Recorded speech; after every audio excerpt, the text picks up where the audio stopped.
Hey folks, it's Rithgar here, how you doing?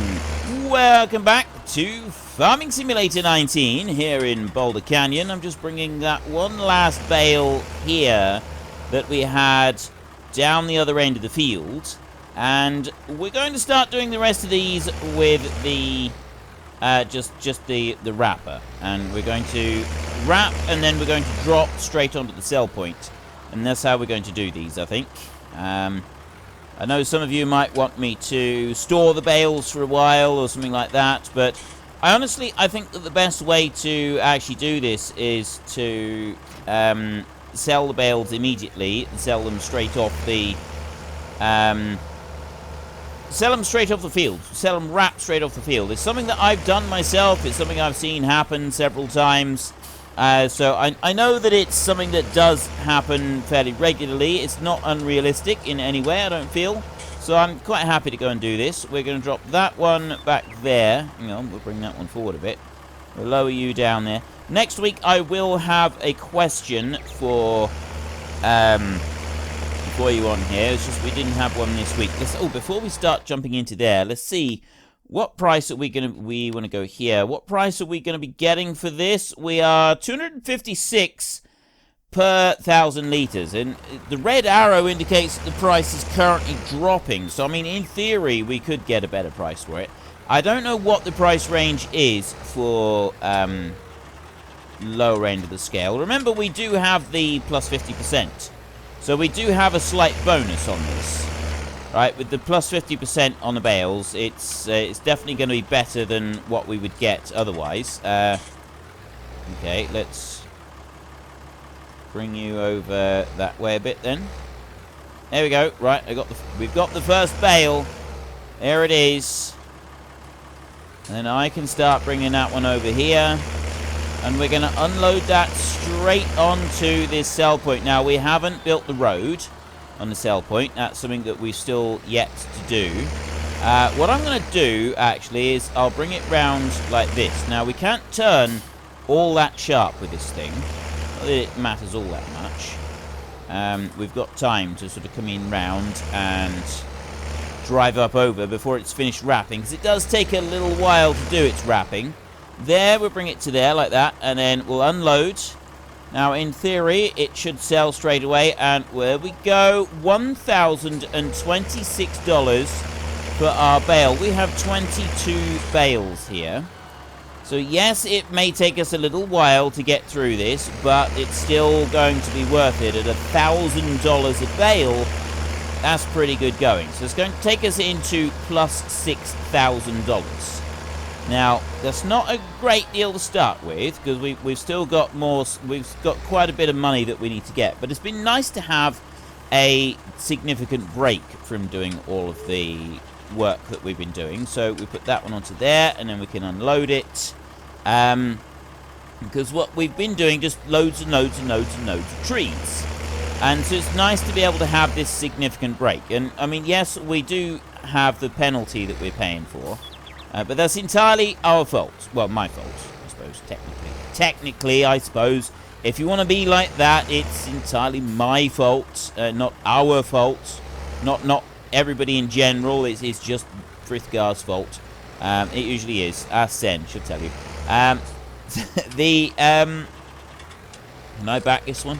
It's very, very difficult to back these things because of the... I always find it more difficult to back them with the, like the angle. I always think that makes it more difficult to do any reversing because your eyes are automatically trying to get it to line up somewhere. So it ends up... It's more difficult to back these things anyway using the keyboard steering. I do find keyboard steering more difficult to do reversing with. There's another 1,025. But yeah, because we lost the money from it the first time round, right, I'm going to bring it round like that. I'm not even going to bother slowing down. I'm just going to go racing right the way around the circuit so that I can drop the bale onto the sell point. Like that. There we go. Up onto this one. Yeah, we did lose a bit because I kept forgetting to do the trailer over there. And because I kept forgetting to do the trailer, I ended up having to take a penalty. And so I took the penalty. I've done the penalty. That's been dealt with. And so now we can move on to the next bit. So our next task, we're going to get the material, we're going to get the stuff so that we can... Oh, wait a minute, no. Now, there was two things. One was to do grass first. But then the next thing that I said that I was going to do was get sheep. In order to be able to get sheep, I've got to be able to give them water. And I've got to be able to give them grass. Now, we've got grass. We can do that because we can bale up a bale of hay. Or no, sorry, we can bale up a bale of grass. And we can just dump that in for them as it is, as grass. Right? So we can do that.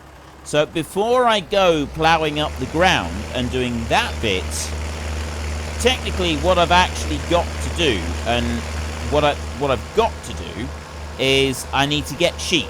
I need to have sheep on the map, because I said that was going to be the next thing that I do, was get sheep.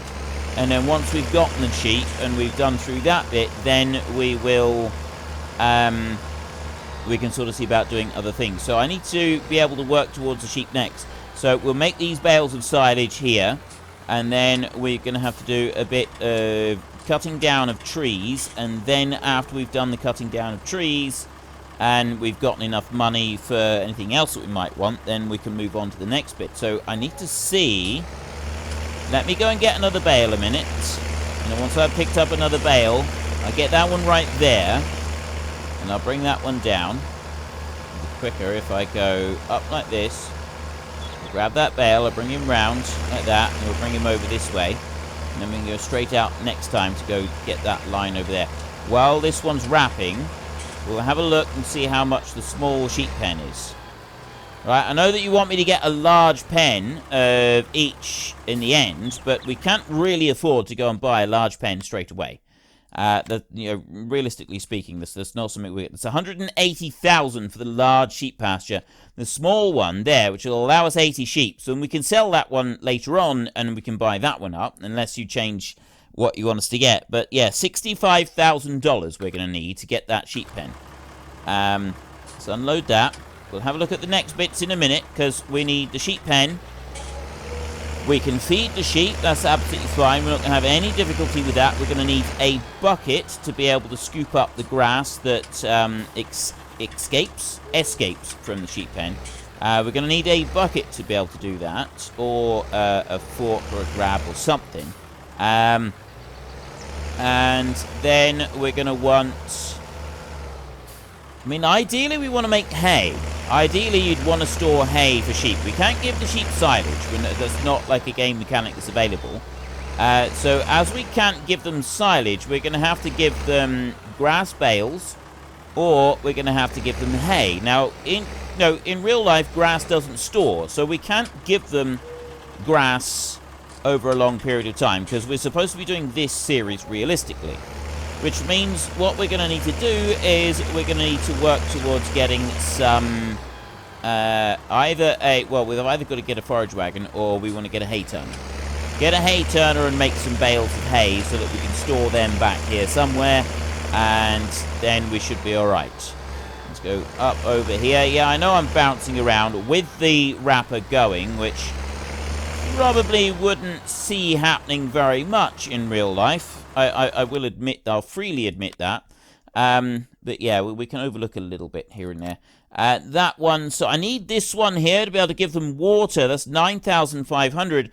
But we also need a water source. And I don't think that anywhere on the map we can actually get down to getting them water. So we're going to need the water station right there. We've got...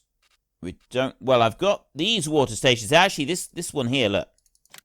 I don't have it. It's not even going to let me have a look at it. I can't even go and have a look at the sample of the pond, because I like the idea of having a pond.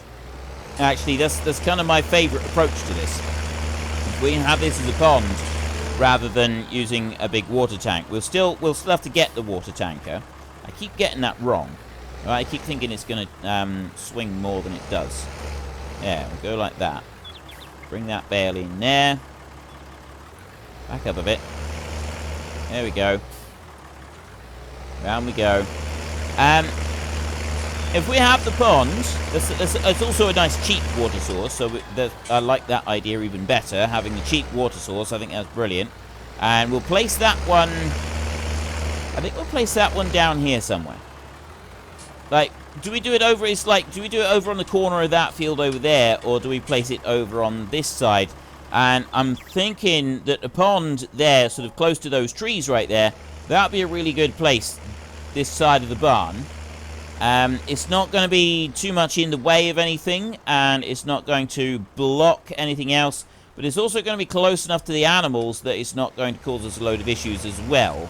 And it's whether or not it's close to the animals is what I'm a little bit concerned about. So long as we can keep it reasonably away from those animals, all should be good.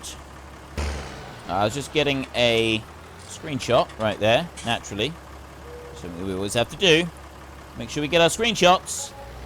There's another 1,000. It's gone down a little bit. Look at that. 1,022 instead of 1,025. It means the price is already starting to come down, which is not great. Well, it's as time ticks by. As time goes on, the price is going to drop a little bit. And naturally, because we're feeding silage into here, it's going to keep dropping. I do like the way that the prices are now done, right? It doesn't instantly adjust. Whereas it used to be, you emptied out a trailer load, and it instantly, without any hesitation, the price adjusted. It doesn't do that anymore. It does still adjust. You do still see it moving, down to 255 now. But it doesn't instantly adjust as much as it used to. So there we've got 1,021. So it is slowly adjusting at the 5 times speed. Obviously, it would be better for us if we were to keep this on a slower speed. If we had it on 1 time speed, it would be better for us. That is not how that's supposed to work. Fine, we'll do it like this. I know I'm seriously abusing this wrapper. Absolutely seriously abusing this wrapper. It's fine. It's all good. It's fine. We'll be fine. Don't worry about it. We want to hurry up and get this job done now. And we'll bring you in there, like that, up over the top, and then onto there. So I think what I'll do is I will actually, as soon as we've sold this lot, we will get our water source and we will place that one down over there. Or at least, well, we'll have a look at it. We'll see where we can place it. Maybe I'll leave that one open to comments ready for next week so that all of you can decide. There, 1,020. Still slowly lowering down. It's not lowering down like hugely fast, but it is still slowly lowering down. Let's get you onto there. But yeah, I think on that side of the barn, I think that would be a really good spot to put the water pond. Either there, or just the other side of... Actually, the other side of the shed. Just on the end there. Right on the end of that rocky outcrop, on that corner. That could be a good spot for a pond.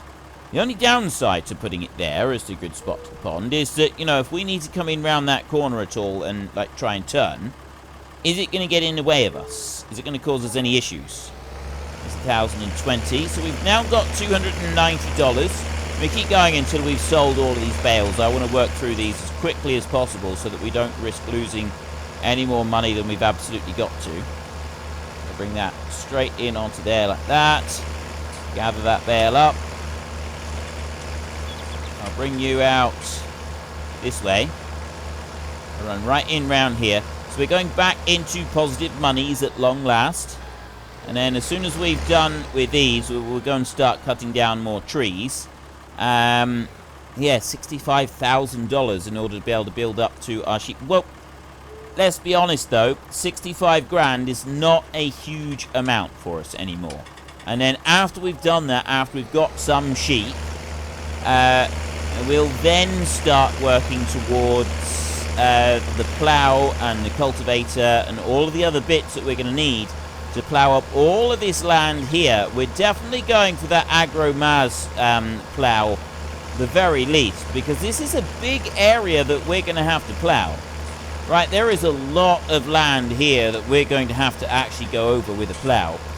Which means it's going to be rather difficult to do it. It's going to be a time-consuming process to go and do it.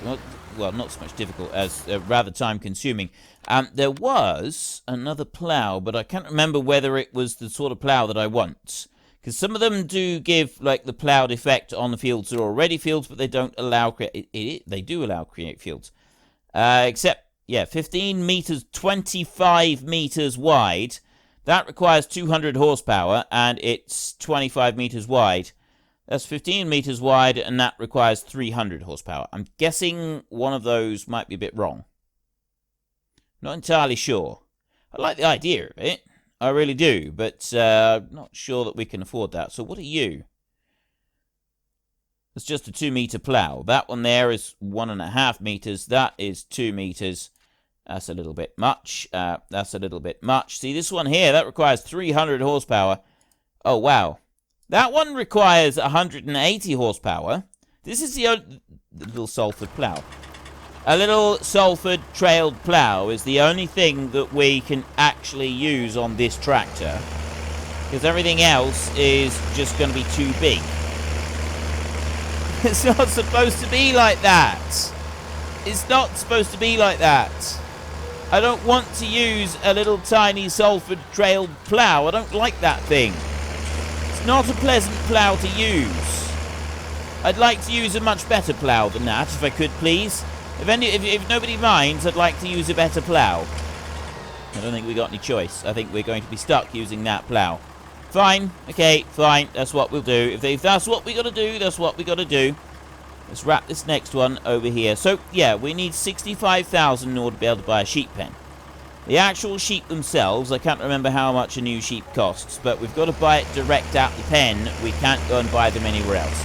Now, I'm hoping to be able to afford at least 20 sheep to start with. 10 sheep is acceptable, but it does take rather a long time to start building up a flock of sheep from just 10. Whereas if we've got 20 sheep, at least we're able to build it up a little bit better. I want to get one of those pallets back from the dealership, the 9,600 litre pallets, or 10,000 litre, whatever they are. I think it's 10,000 with the sheep. Pallets there. It's these here. The wool is the reusable pallets. You know what? I think we may have to go with these. Okay. So that one there, the extra large, that's 8,000. That one there, though, that largest one, that's 10,000. But do we go for keeping it on pallets to sell it, or do we go for no, I think we will. I think we will go with the reusable ones, and we'll just say that it's in bales on the pallet, and we're using the pallet, but then the guy turns up, the bales are taken off of the pallets, and the lorry load is just bales of sheep wool, which would actually be a way that it would have been moved, and is moved, because it goes in bags. So we've got it in bags on the sheep's wool goes into these big bags, right? So if the sheep's wool is in these bags on the lorry, that's how you'd normally have them. You wouldn't have them stacked on the pallets. We've only got a pallet just to move it around the farm. So we can do it like that. That would be fine. And then 10,000 litres. So once that pallet is full with 10,000 litres of wool, I think that would be perfectly acceptable as well. So what is the... Oh, hang on. No, we'll unload that one and we'll go and get the next one. And then we'll have a look at the price of wool after we've done this. So 10 sheep to start with, but I'd like to build that up. If we can get 20 sheep would be good. Maybe if we can go higher than that, we'll see how much we get for the wool, see how much they're offering for the wool, because if it's a good price, I think it would definitely be worth building the sheep up a bit before we worry too much about like starting on the ploughing job and stuff like that. But we'll wait and see. We'll see what that's like. Okay, we'll bring you up onto there and stop right there. Right, I want to press escape here. $975 per 1,000 litres for wool. So one, yep. Well, obviously, we don't know what the price is at the moment. We don't know what it's like. So whether that 975 is high or low, I'm not quite sure. And we're looking at plus 50% on whatever.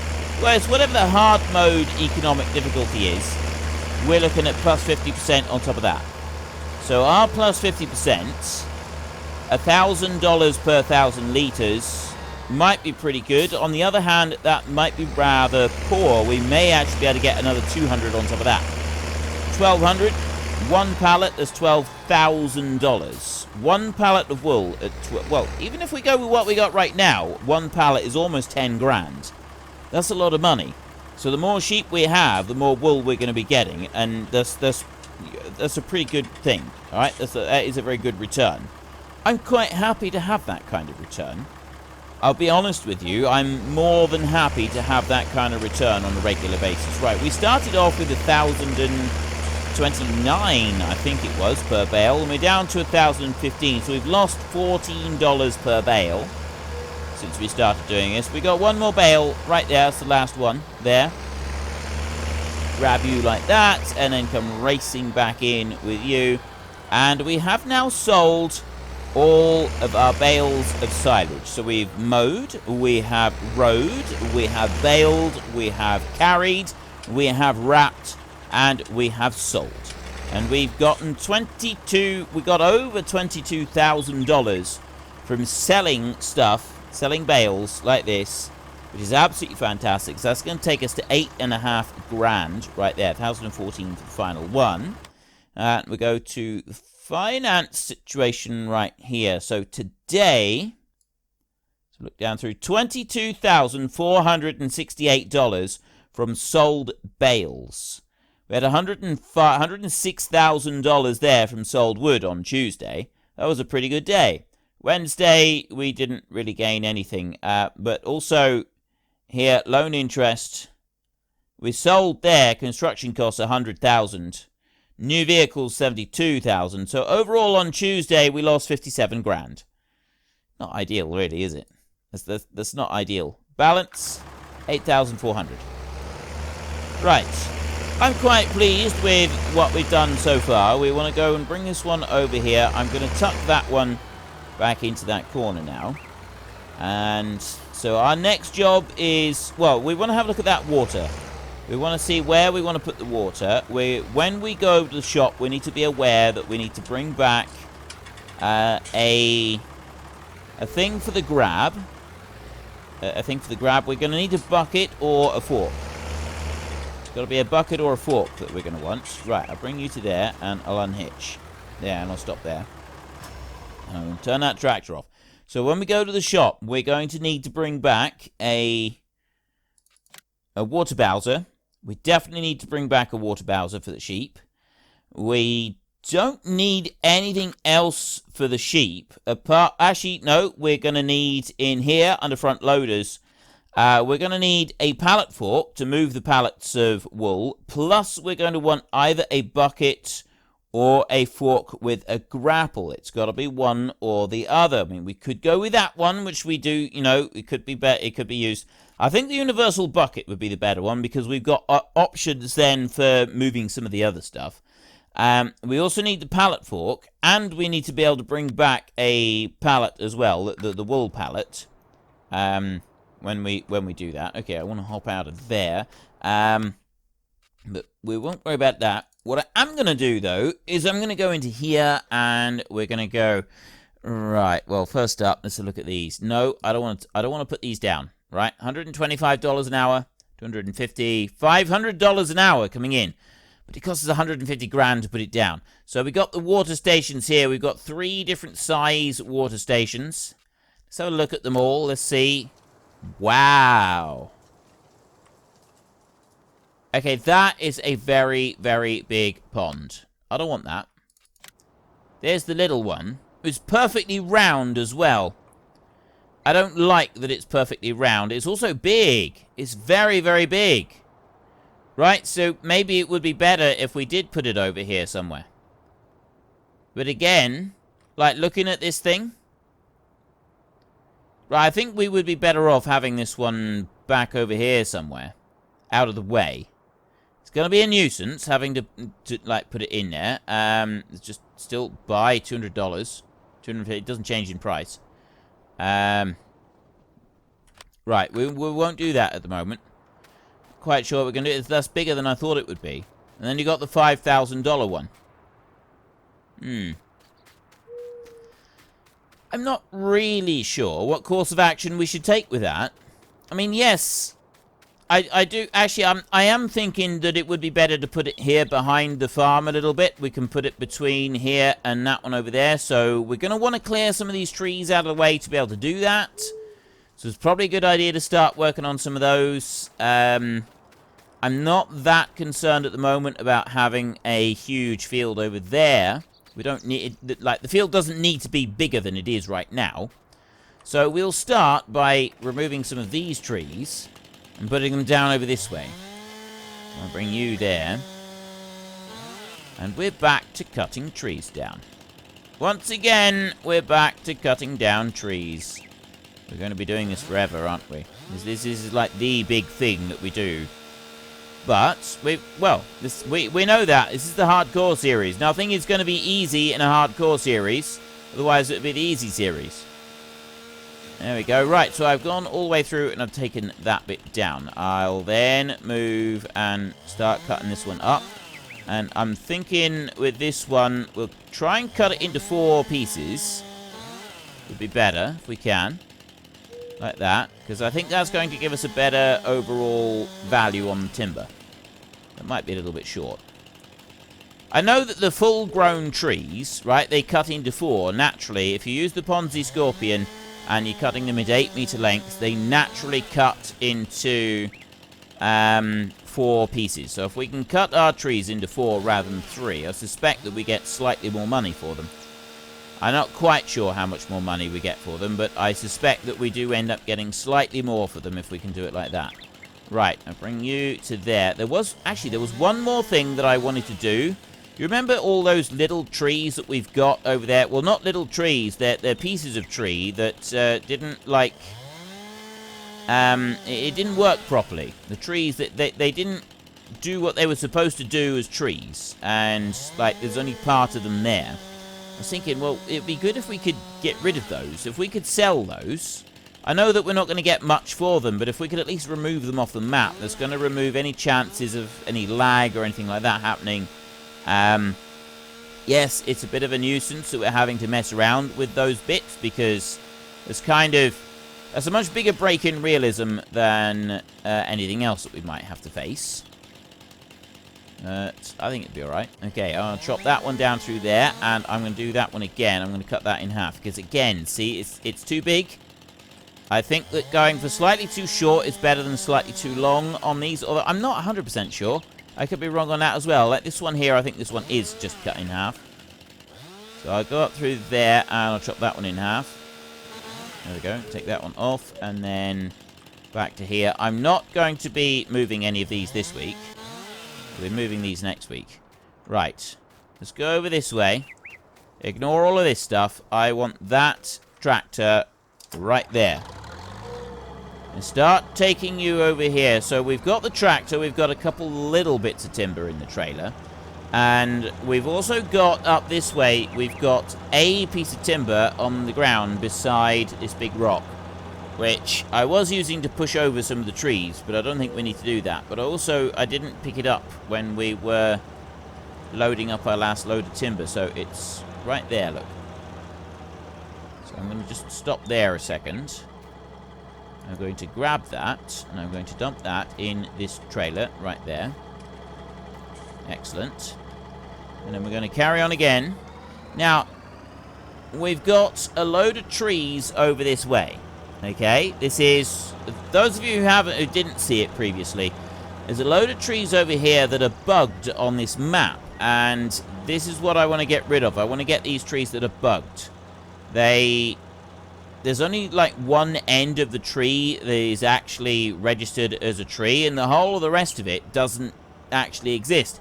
You've got the visual of it, but you don't have a physical item on it at all. So you've got these big trees like this, and they're just kind of non-existent. So I can put them in there, and see how it's just sticking up like that? I can't even pick it up. I can pick up the end of it here, and I can drop that in, and it's going right through into the bottom of the map. It completely does not exist. So I want to gather these up, and I want to drive them very rapidly up to the sawmill, so that I can just sell them. I want to get rid of them. See? Look at that. Chucking it around up there. So I'll dump you into there. And I'm not really sure how well this is going to work. I think that's all of them. I think there was only 3. So we've got one stood up there like that. We've got another... Look at this. Look! That is utterly ridiculous. It's not supposed to do that. I'm not supposed to have trees sticking out of my trailer like this. Right? That isn't how it's supposed. That's not how it's supposed to be. You're not supposed to even be able to do this. I'm curious how much money we're going to get for these, though. It's going to be really good. I reckon that we're going to get, like, maybe $10 for this. We're not going to get anything more than that. Right? This is literally going to be... You can see that they're completely non-existent. These trees do not physically exist in the game. It's just a visual thing. That's all we've got on this is a visual thing right there. And other than that, they just don't exist. So I've got that right there. Look at it. So there we go. I'm gonna take that. I was gonna be using the sensible bale as the screenshot, but no, there's our screenshot. I think that is a good screenshot. I think. Let me go in a bit so you can definitely see that it is these trees. Yeah, there we go. If we do it like that, see that that's the trees. I think you can see that. It's difficult to know which angle to go for. Right, another cup of coffee. A cup of coffee, mouthful of coffee. I don't guzzle down the cupfuls that fast, although I do drink quite a bit of coffee, it's got to be said. Up we go. Up we go. Go on, you can do this. You can absolutely do this. It's nice to have the occasional use for this tractor, it's got to be said. You wouldn't want to have this tractor and never ever use it, would you? I mean, it is an absolute beauty of a tractor. It would just be wrong to never ever use this tractor. So bring you over to there, like that. Oh, it fell over. Our tree fell over. And what do we get? I reckon, personally, okay, in the comment section, just very quickly type what you think we're going to get for all of these trees. Personally, I think that little lot there is going to give us $42. So type in the comment section what you think it's going to be, and here we go. $215. I'm actually impressed. Oh, of course, we did have a couple of smaller logs, and we had that slightly longer bit as well. I thought it was going to be 42, I said, so I was a little bit out. I'll see if anybody does get that right down in the comment section. Right, that's what we wanted to do with that one. We've done our bit with that one. We can now head back to camp, and then our next task is going to be cutting down more trees, isn't it? We want to cut down a whole load of trees behind the camp and behind the barn. Remove those trees so that we've got a decent cleared area there. We will go through with the bio belts, and we'll remove any stumps that are there, and then we'll put in a pond. Not going to worry about ploughing anything up there. So obviously some of the area that we clear with the, clear fell the trees and then go in with the bio belts and remove the stumps and stuff like that. There's some parts of it that we're just not going to be able to do anything with, right? We're literally just building over the top of it. We're not turning it into productive farmland. And sometimes this is going to feel like a bit of a waste, like doing this here. It is definitely going to feel like a bit of a waste. But, never fear, it's still going to be worth it. You know what? I don't want to leave that one there, because I'm probably going to want that front weight when I get the tractor and trailer moving again. So, what I'll do, bring you over here, like this. We'll swing all the way around, like this. I'm going to bring you back out again. And I'll put you right there, like that. That's much better. These trees here. I'm going to leave them for a minute. I'm not going to get too carried away with chopping everything down. There's a little cluster of trees right here I want to get rid of. And then we'll sort of start working over towards the rock over there. And we'll take everything out that's between here and... well, it's just that one, really. I think it is just that one there. And we've got to remove the stumps as well. Like I said, we want to remove some of this stuff, yeah, from here, and then we want to go back over towards the road, really. I don't think we want to do anything different. Right, move up through there. Take all of those off. Hopefully I didn't chop that in half. Really hoping I didn't chop that in half. But be careful that you don't accidentally chop some of these in half. There's a lot of them that we're potentially doing this to. Right, there's that bit there. So then I'll come off of you, and I will slice you down there. And then I'll go over to the next bit, and I'll cut you there. Like that. And then the next bit, and I will cut you there. Right. It's that bit done there. So then I can go along here, and I can cut these. Like that. And then I can clean this tree up as well. That is really all we've got time for in today's episode. So if you did enjoy the episode, then please head down below and give us a like. And if you really enjoyed it, then please tell your friends all about me. Get them to come watch as well. That would be awesome. In our next week's episodes, we will be carrying on taking out this little bit. We want to get this water supply in here. And then our next big task is to get the sheep. We're going to need 65 grand to do that. We're going to need another 10 grand to get the water trailer. We've got the water supply down here. That won't be an issue. We've got grass bales. We're going to need a bucket. And then we're also going to need the other bit. So we're going to want 75,000, probably 80,000 altogether. About 80,000, not much more than that. And that'll allow us to get the set up. But then we're going to want the sheep themselves. And I don't know how much the sheep are. So we'll have to find that out in our next episode. But anyway, until next time, thank you very much for watching. This is Frithgar. Goodbye, and see you later.